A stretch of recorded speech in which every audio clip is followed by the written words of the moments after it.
Good afternoon. I am Peggy Candace, also known as Candace Scott. I'm here today to have a conversation. I'm at the Our Carmichael Community Center studio, and I am determined to have conversation that most people don't want to talk about. I'm determined to speak with members of our community that are commonly ignored, but they're here and they have much to contribute. Today I have a special guest. I'm so glad that she gave her consent to be here, and I promise her that this will be a conversation where she's free to express who she is, to share her truth, so that those of us who do not understand, who do not know, will have a better appreciation of her life and her community, because we're here.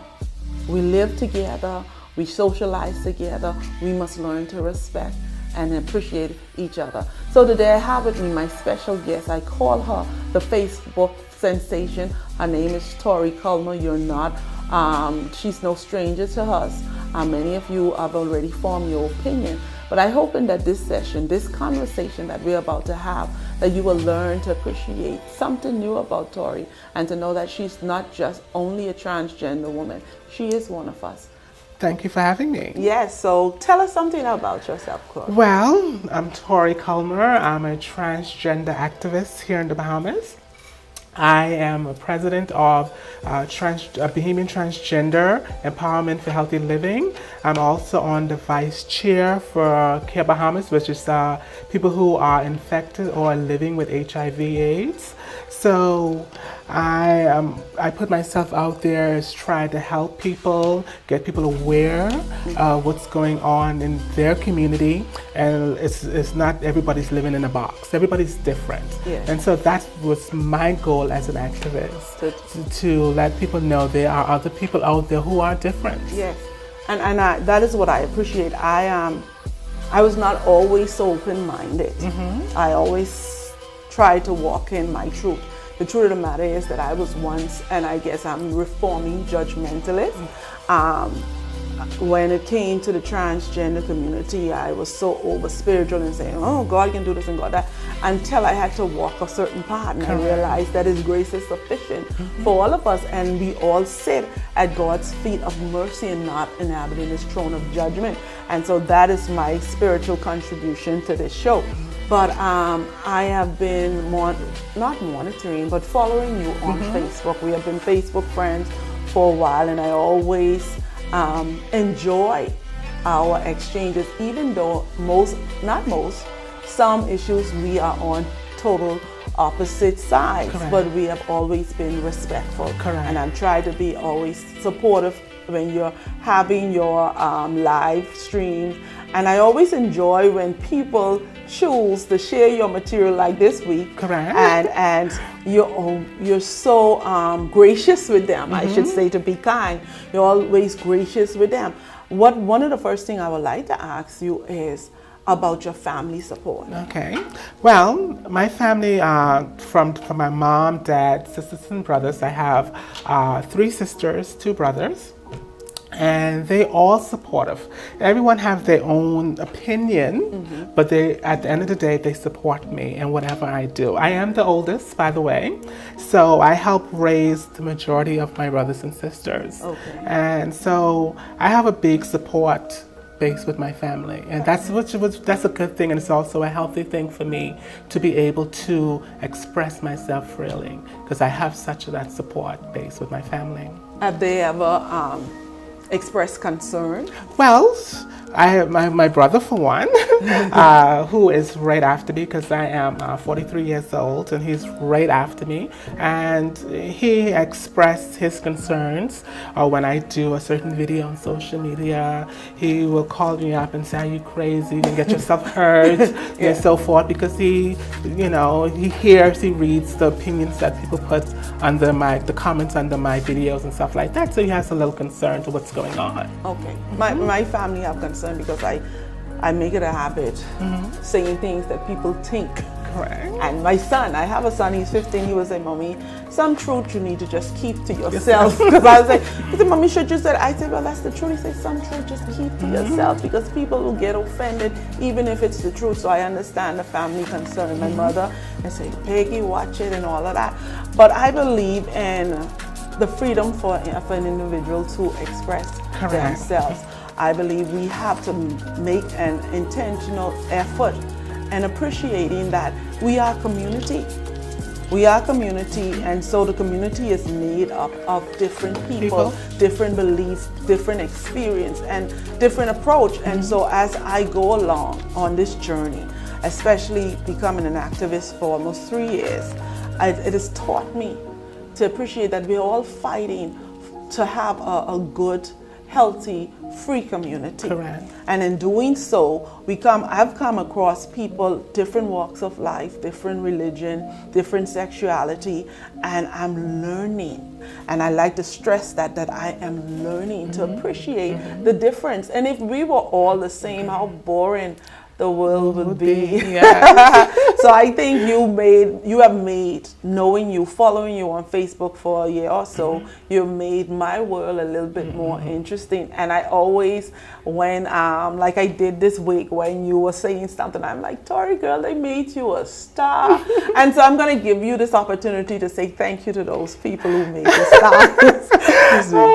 I would love to say thank you to the people who have been following me. Negative or good response is really appreciative, because I can learn from a lot of people. I can still learn, and I want people to understand why I do it.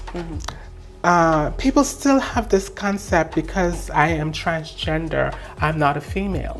And Bahamian people is stuck in this one box, because I was born with a certain genitalia that is no way that I could be a female. And that's where the debate comes in, because I stuck to my ground and say, hey, don't judge me because I was born with a certain genitalia, because I define myself by the way I think, not what's between my legs. Okay, and that's where the debate comes in with certain Bahamian people, because they can't grasp what I'm trying to teach them or trying to show them when it comes to transgender, because we could have people who are born with both sex. Okay, and when I try to break it down for them, a person who is born with both sex, how could I tell that person they cannot be a male or a female? They have both organs. So I try to say, you're not defined by what's between your legs. You're defined by what you believe or think or how you feel.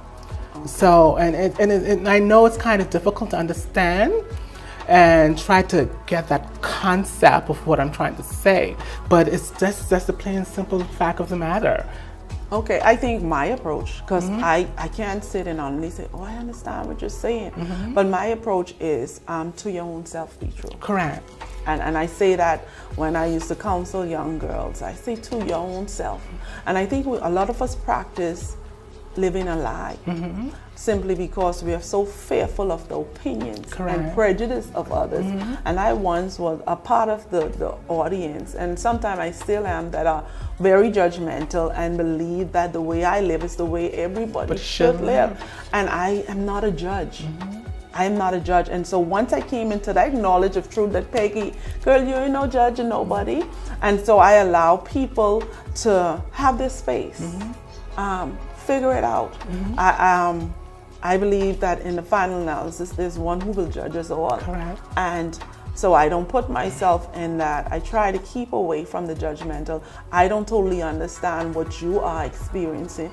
I don't understand what may be going on in your head, but I'm learning to respect the decisions of others, and especially as adults. Are you originally a Nassauian, or are you from another family? I originally was born in Freeport, but I didn't grow up in Freeport. Basically, I was born in Freeport. When I was about 5 or 6, my mom sent me and my brother to Turks and Caicos Islands to live with my great-grandmother. And I lived there until I was about 12 or so, and then I moved to the States with my mom after she got remarried and got all of us straight and everything. I live in the States, went to school, college in the States. Okay, so you're multicultural. I think that makes life easy. It makes life much easier. When you just have a certain exposure, and that's all you know. And I think that is one of the challenges with accepting people with different viewpoints and different lifestyles, is that if your exposure has been 22/7 or 21/7, if that's all you know, something that is new to you, you won't know how to embrace it, you won't know how to respond, and so you'll be critical, judgmental, and even sometimes hateful. My goal, like most people, is to live a happy life. Correct. And I'm sure you would like to live a happy life, but not everybody will accept who we are and the decisions we make that are in our best interest. And sometimes you have to be selfish. You have to. My favorite saying is, I have to do what's best for me. Only I can walk in my shoe, you know? So when it's time for me to do what I need to do for myself to make me happy, I look at that at the end of the day, because if I make a decision depending on how you think of me, I'd be living a miserable life. Yeah. You know? So I cannot walk around worrying about, oh, this person hates me, this person don't think I should do this, because I had a lot of people telling me, oh, be fine with how you are, but don't go full time as a woman. Do it during the night when you come, when it's, you know. And I said, wait a minute, I have to do what's best for me. Why should I live a lie and put on a suit to go to work every day and then come home and put on a dress? Yeah, to make somebody else feel comfortable. Make someone else feel comfortable. I said, that's not going to work for me. Yeah. So I had to decide. 5 years ago, I made a decision. I went to my doctor and I said, I need a letter from you because I'm going to give it to my job. I need a letter stating that I am a transgender woman, a dysphoria. It actually is a name for us, a dysphoria. And I'm about to get my name changed, and I'm going to give this to my employer, and I'm going to work with makeup on. Wow.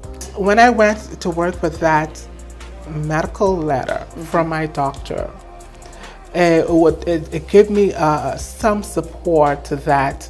Okay, they had to soak it in. There was not immediate reaction. They had to accept it, you know? So, but sometimes you have to, when you make a decision in life, you have to make that decision and stick with it to the good or bad. Because I got a lot of backlash when I decided to go on TV for the referendum. You know, I got a lot of backlash. And a weak person would have said, you know what? Give it all up. Is it really worth it? But when you make a decision in life, you have to stick with it because it's what's best for you, not for what other people. I want to ask you about, were you discriminated against once you gave that letter to your employer? Well, I wasn't discriminated up front, but the same when they told me that basically everything was cool, etc., etc. But you can tell, as you know, as days goes on and on, other employees started to show their true face, their true feeling of the matter, you know. But were you fired, as I guess? I was terminated. Wow. I was terminated, but they came up with another reason for always come up with another reason for termination. So, but my point was, I said, I know when I make this decision, whatever outcome of this situation, I have to stick with it because it will be a price to pay. It'll be a price to pay, and I know that when I made that decision 5 years ago, it would be a price to pay, and it was a very heavy price. The experience on social media is a learning experience as well as also a teaching experience, because I get a lot of good and bad feedback from people, and I tend to read all the good and negative response and try to analyze why would a person say what they said, and you know, so it's a give and take for me as an individual who's growing within herself. So this is a give and take, you know. But far as experience, I use it as an educative tool for transgender. And when I say I use it as an education tool for transgender, it's because when I first went into the square, people didn't know we had transgender in the Bahamas. They knew drag queens, but not transgenderism. So what I tell the girls, that the more we put ourselves out there, the more it will be common to other people that transgender is in the Bahamas. So far as me, I try to put myself out there more so it could be less of a shock. You have certain transgender women who wants to stay in their little bubble. Okay, once nobody is talking bad about transgender, everything is cool. Now here I come Very open, very outspoken, do my live feeds, do my videos, and then you have the whole masses either have a negative response or a good response. And when they start talking bad about transgender, they come at me and say, why am I doing this? Why are they making us look bad? That I'm not putting them in a certain position and stuff like that. So I got a lot of negative response from them. They're telling me to stop. Yes. Basically, tell me to stop. Just stay in my little bubble and so forth. What motivates you? What gave you the courage to come out publicly, to live your life according to who you believe you are, to walk in your truth? What gave me the courage is hearing from other girls, really, who decided to move to Canada because they cannot move freely about in their own country. And I say, wait a minute. I understand transitioning is a certain stage. When I first transitioned, I wasn't 100% passable, you know? So you have certain girls have to do a lot to look feminine. So when you have to go to the extreme it costs money.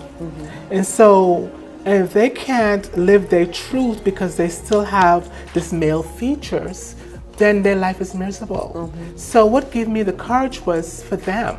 They say, hey, if I put myself out there, make it much less a shock to people, maybe then they can slowly be able to live their truth. Because we have transgender here in the Bahamas who are transgender still working as males.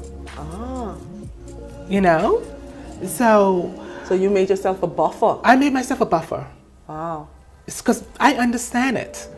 They don't get it. Because I think it's maturity as far as my age as well. Me being 43, knowing how transition process work and stuff like that. Because we're not all lucky to have perfect cheekbones as a child growing up, have that feminine look. You have some transgender women who look hard and who looks just like a male. If you put on makeup, there's nothing helping them. But they are transgender women.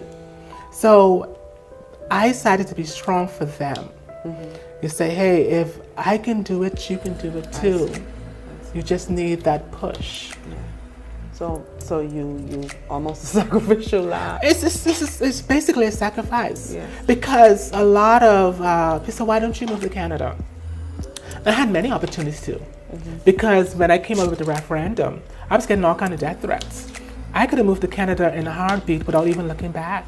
But I said, no, why would I move when we have other girls who are coming up behind me who need to see that there's someone courageous in this country who is living their truth? Not everybody wants to move away. Yeah, this is your land. This is my land, so and not everybody wants to move. Yes. You know, so I decided, because since my mentality as a woman was on a different level, I said, you know what, let me do this on my own. You know, so I decided to just take that hit. But there are others who walk in their truth, who live their truth. There's others who's living their truth, but they're not taking that further step. Okay, they're not public. You know, they might do their little stuff where the community as a whole might agree with that.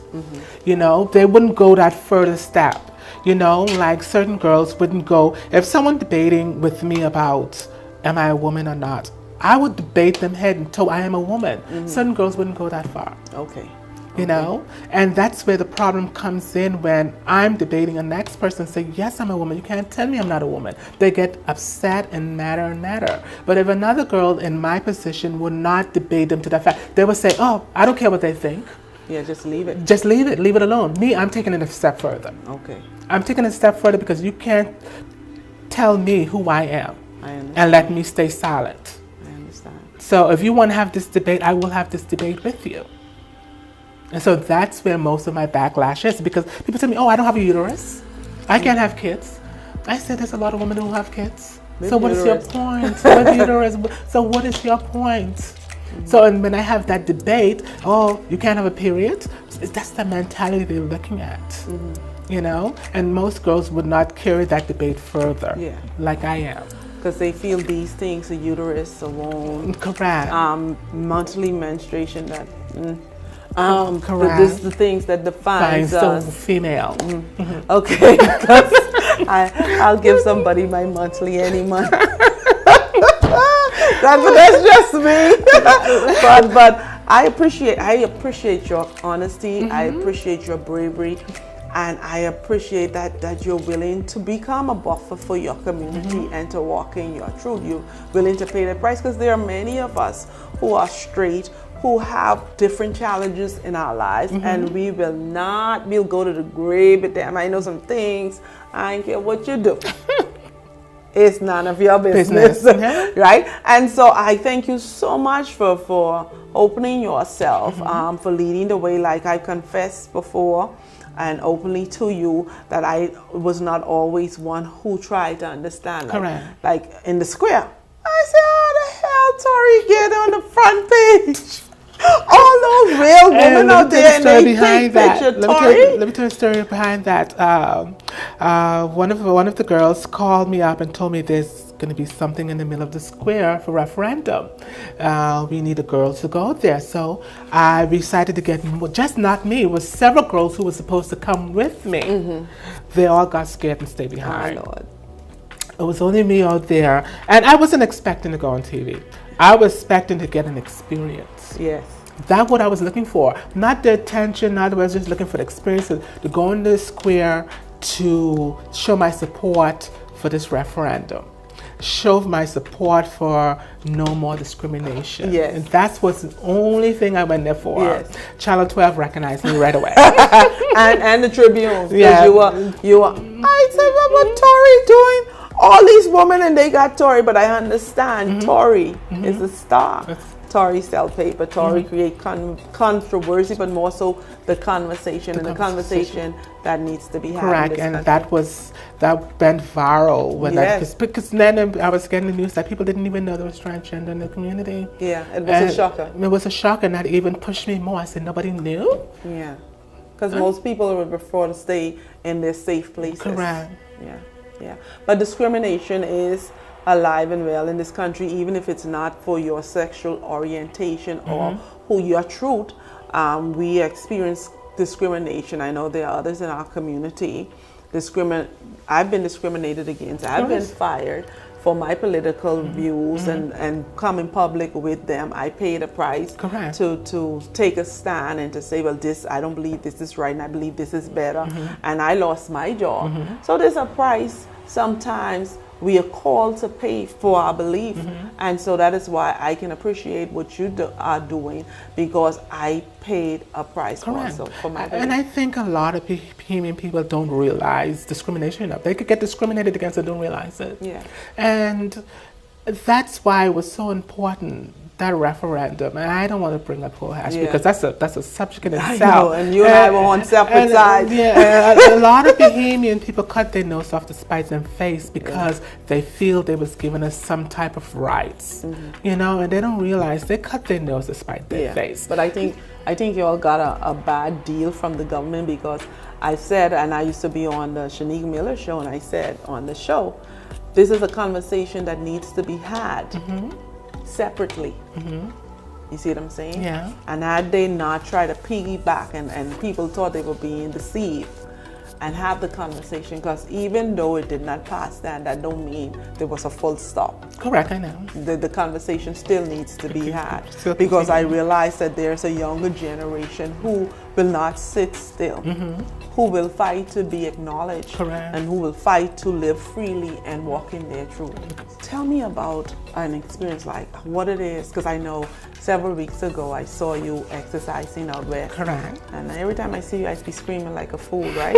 And I think, Tori, and I came around and I had my bestie in the car. She said, girl, what you doing? I said, that's Tori, that's my friend from Facebook. And I came in and I hailed you and we had a brief conversation. Yeah. What is life like? Say, Tori goes to the grocery store. Well, believe it or not,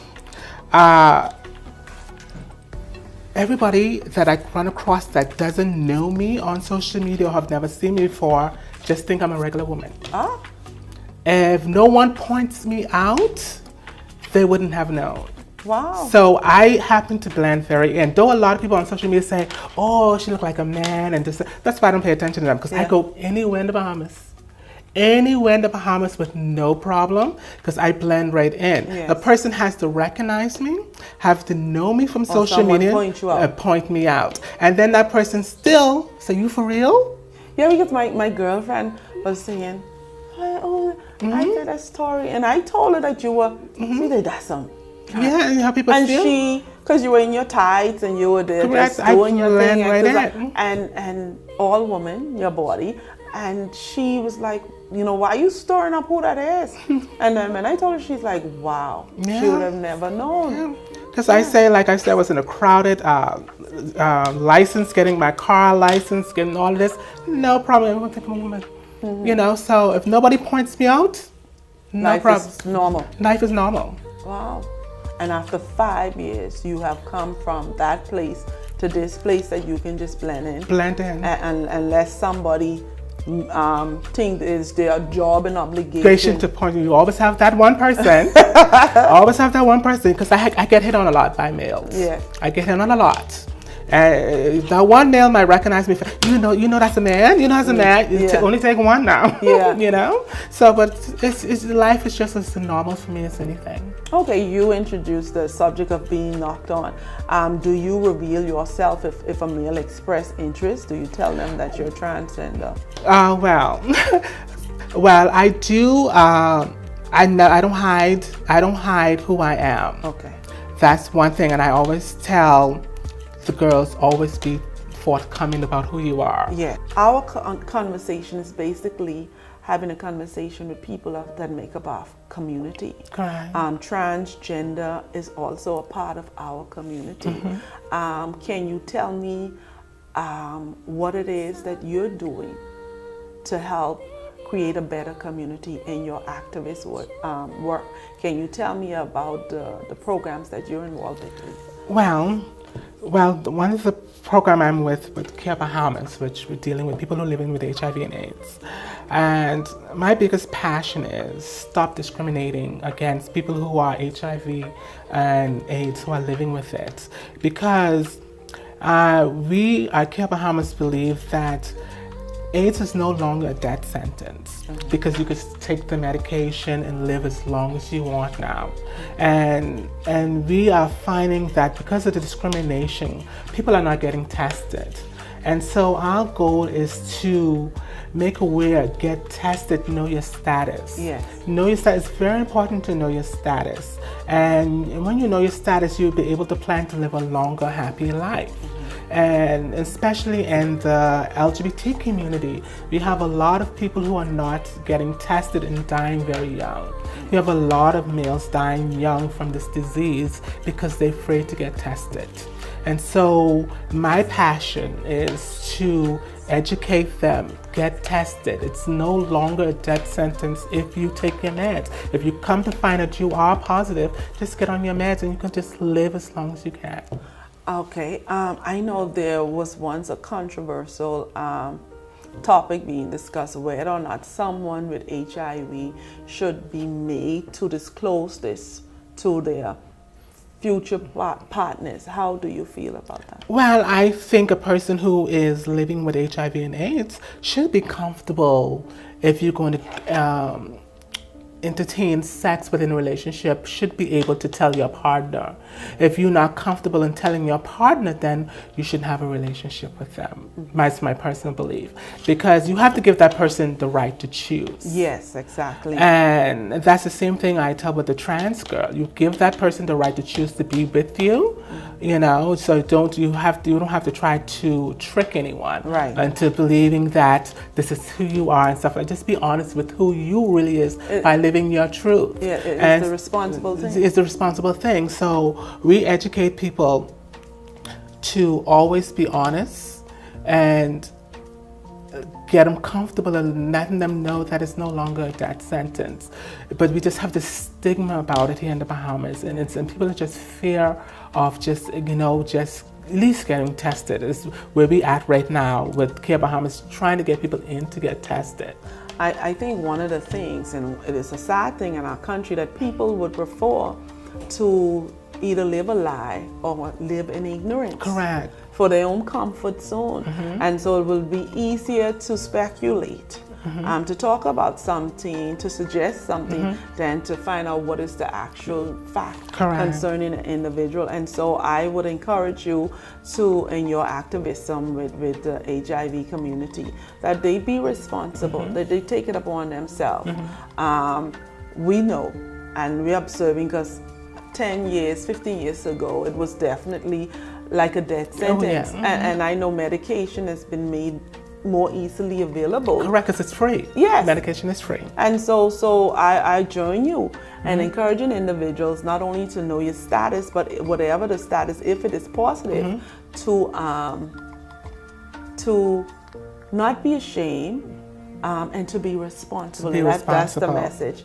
That's the message. One of the things I would like to know is that community, HIV and AIDS positive, the families, are they more supportive? Because I know once upon a time it was said that they used to go to the AIDS camp and families didn't want anything to do with it. Well, like I said, there's a whole big stigma behind the HIV and AIDS thing, and a lot of people who are usually keep it to themselves, because you always gonna have family who doesn't understand what's going on, and are not educated about it as much. Because like you said, what people know, the perception was back then that people was dying. People was dying from it, and it was dying a horrible death. Yes. You know?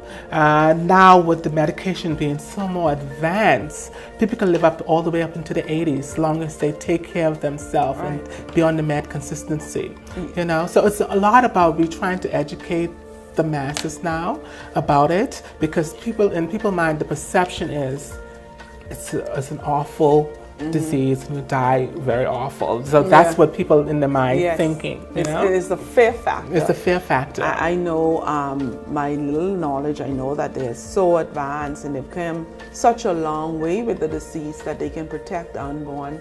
Correct. And Bahamas was the first country leading that. Excellent. With Dr. Gomez. Wow. Yes, was the first country leading as far as reducing the unborn rate of child having HIV. From HIV parents. Correct. That's excellent. And see, these are the things that we should be promoting, talking about. There are a lot of positive things taking place in our country and in our communities. We're both Facebook personalities, you and I. And each day, I know my timeline, oh my God, is like, who's working in this country? Everybody daily, all day, there's something interesting, floating. And so there's a question on Facebook that says, and so just for a minute or two, we're going to have some fun. Okay. Saying, do you feel a relationship can return to its original status once an individual is cheated and is known to their partner? Do you think it's possible that the relationship would return and be as if it never happened? Well, that is a tricky question because it depends on the individual mentality and strength. Because once that trust is gone, it's hard to get it back. So it's like, I always said, like I would use like Bill Clinton, Hillary Clinton. And let me tell you the power couple. And let me tell you why I would use them. Because they are in the spotlight. There's a lot of people put this persona, but you do know what's going behind closed doors. You know, they could be sleeping in separate bedrooms, you don't know. You know, but once that trust is gone, it's hard to build that trust back. So it's up to that individual to earn that trust back, and maybe possibly that relationship could be back where it was. But once plenty forgiveness and a lot of soul searching, because women tend not to forget. Of course not. Men too, you know. Listen, people try to make it seem like there's a great difference between the sexes. No, we feel the same way when it comes to broken trust. I think men ego, I think they take it even more. They're more devastated if their women go astray. And so I believe that it'll take the power of love and forgiveness. But like you say, we seldom forget. And that trust issue is so much so that if you go out and you take more than a time, I wonder if you're really gone. And if you cross their mind. You have those emotions. And I think it'll take honest, a long season of rebuilding trust through communication. Yeah, it takes a lot of trust. Because my fear is once you cheat, always a cheater. Ah, Lord, that's a write-off. That's a write-off, Tori. That's a write-off for me. Yeah. For me personally, I don't think a trust could ever Be reestablished. But I am not saying it's not impossible. Yes. You know? Because like once I said, my fear is saying, I can't, until I'm able to put myself in that person's shoe, Yes. I wouldn't know. No. And a lot of people would judge a woman by saying, how could she take that man back? Yeah. You know? Yeah. But you don't know how she feels and how she thinks to able to put herself in that position to trust him all over again, Yeah. to build that trust again. Yeah, and then when you mentioned the Clintons, when you think about there was so much invested in their relationship. Now they have grandparents to 2 grandchildren, and he supported her during her bid for presidency. And so I think it was more for them to lose if they walk away. Correct. It was like more of an investment. Yes, yes. We know now that we are now in a new government. Correct. Dr. Minnis, Prime Minister Minnis, and there are many expectations by those persons who made the decision to give the new government an opportunity at the polls on May 10, 2017. What are Tori Culmer's expectations for this government? My expectation is, for this government in particular, middle class. And I stress it all through social medias and my comments and so forth. Put middle class first. Not think about bringing in these big investors, thinking by bringing in investors, you grow the economy, which is wrong. You start from the middle, go outwards. Yes. Okay? Because what the last government did wrong was put all their strength in the rich. And we still was losing jobs by the tons. Instead of they to work from the middle, go outward, you'd be surprised because there's a middle class which starts business, will hire the less fortunate, give them a job, and the money will stay in the Bahamas. Yes. So build from the middle. Build from the middle. And I always stress you have to build from the middle for this economy to grow. Okay. You have to. So what do you think about diversification tourism? You think we have outlived tourism being our main source of employment? I don't think so. I think we just take it for granted. I think we at a point where this generation take tourism for granted. They don't realize we have so much competition around the world. And when you only have beautiful beach to offer and sand, you cannot take it for granted. Because people spending their money, they expect more. Right. They expect much more.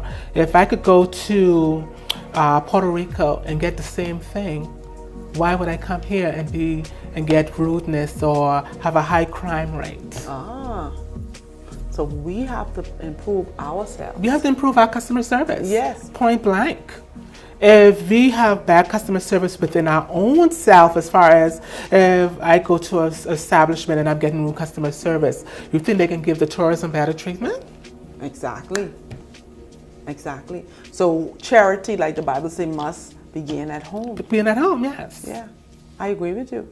I think the human resource more need to be invested in our human resources. Correct. And our people need to put more effort in being cultural. Correct. And practice it among each other. That's what you need to do. Yeah. Let's talk about this picture. Beautiful picture. And look at the attitude. Okay, well, this picture was taken when I attended my doctor's funeral, who helped me with my transition, who was there for me in the beginning. I went to a funeral, and this was at an Anglican church. Now, I'm a spiritual person. I wouldn't say religious. I'm spiritual. I grew up in a church. I grew up in a 7 Days Adventist home. Wow. Which is very strict. You know how 7 Days Adventists are. You can't even watch TVs on the weekends. So, so I grew up in a 7 Days Adventist home. So I recently was, 5 years ago, before I went to my complete transitioning, I was an usher in a church. Wow. I was a male usher, and I was heavily in the church and so forth. And I sit down with my pastor and told him my true feelings, my truth, because I always been honest about who I am. And I'm always being feminine, so you couldn't tell. And so you always have a lot of feminine males in church. I was one of them.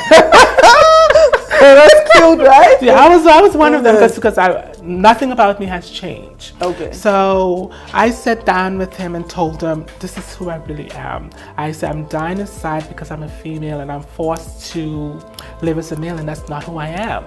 You know, and he tried to counsel me the best the way he could have. And when I sat down with him and I thought about what he said as counseling, and he told me, saying there are some males who are not meant to be married, not have children, etc., etc. I thought about all of that, and then 2 weeks later I came back to him. I said, I have to leave the church because I have to live my truth. You know, I have to live my truth. I'm not happy. And I can't be serving the Lord if I'm not happy with myself. You know? So I said, if I'm welcome as Tori, I wouldn't have a problem being an usher still. You know, as Tori, but I have to live my truth. And at that particular time, that wasn't gonna work as me transitioning in the church, so I just stepped aside and just went and just lived my truth as a woman. And as far as church is concerned, as far as they're not gonna be openly accepting to a trans woman, but they don't turn you away. Because I go to churches. I go to churches and so forth, but they're not gonna openly turn you away, but they be behind you 100%. Okay. So you have faced some discrimination. I faced some discrimination. Okay. And it's usually mostly not from either the bishop or the pastor. It's usually the congregation within itself, the so-called Christian. I have to put that in quotes because my experience is with the Christians who can call themselves Christians are usually the worst and more judgmental than the non-Christian. Wow. Wow. Yeah. Amazing. It's very amazing. But understanding. Because the truth of the matter is, churchology, church people, religious people are much more condemning. Very condemning. Yeah. And they should be the one who more should be loving, accepting, understanding, and still trying. See, my belief is, if you're trying to convert someone, how you convert? Through love. Yes, that's according to the Bible. They shall know you by your love. By your love. Yeah. So, and I actually told my pastor that I say, when you're trying to convert someone, you convert through love, not through judgmental. Yeah. You know, if you're preaching every week about homosexuality, what you trying to tell me? Get out your church. You know? Though I don't consider myself a homosexual, though. I consider myself a straight woman. You're so funny. A straight woman, let's get it right. Okay. So, but I was telling him that you have to preach with loving, and if you're trying to convert someone, it has to be with love, and that's the only I can see God through you. If I can't see God through you can't convert me. Yeah, and I think that is the message that is missing. It's really missing. It's the message that is missing, because I went through a period of my life that I felt rejected by the church because of the decision I made for me, with what I thought was best for me at the time. Correct. And so I can relate to you in that instance, but I can also say to you that there are some believers who will show you the love of God. And I hope within your experience and on your journey that if you have not come across any, that you do. And so that you see that there are people who live the love part of the Bible and not the judgment part of the Bible. And so that is what I'm hoping will be part of your experience. Okay. Redemption for the church. Yeah. So thank you so much, Tori. I'm hoping that we have more conversation. I told others, I said, I want to see if Corey and I will have chemistry, and I think we got chemistry. Yeah, we have a lot of chemistry. Yes, we can do this. we can have conversation about.